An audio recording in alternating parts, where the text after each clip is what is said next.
Alright, so I'm here to show you how to replace the springs in the Corbin push pin doors. So I start by opening the latch right there, and that will pop the door open, and then you just pull it open and you remove the two screws that cover the lock. This is like the lock cover, and then these just come off. And the lock plate comes off, and then I remove the three screws around the perimeter, and these may be tight, but they should come definitely right off.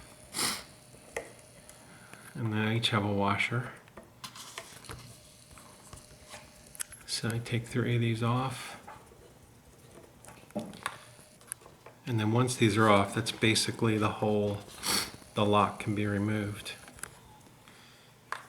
And then, so now I usually use my screwdriver and kind of gently take this off. Sometimes just pulls off. You'll notice this spring will come off. And then this is the part you really have to be careful with. It's because you don't want to damage the pins when you take them out. So you just want to work it out slowly. So let me turn the door around, and all the pins come out. This part comes out, this part comes out.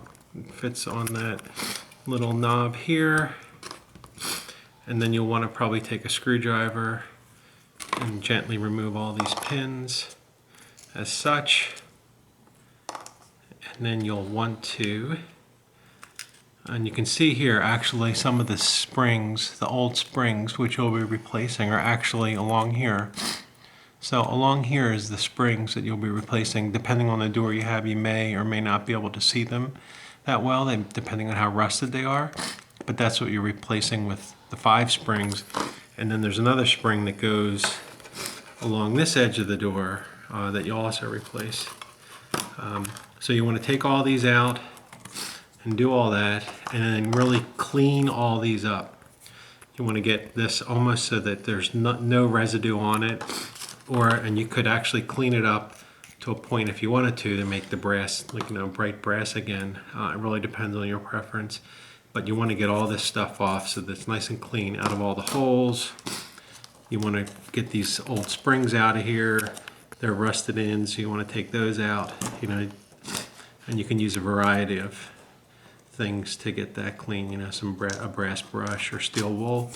I usually leave this intact. I don't like to change the combination around too much because sometimes it seems like these are stamped in there, and although you can change them, sometimes to me it affects the operation. So I usually try to clean with these in, or if I take them out, I number them so I know where to put them in which direction, whether they're locked or unlocked. But you'll see the back will need to be cleaned just like this. The front and back will need to be cleaned. You also want to clean off all these pins. Everything should be clean when you put it back in and look almost brand new. Thank you for now.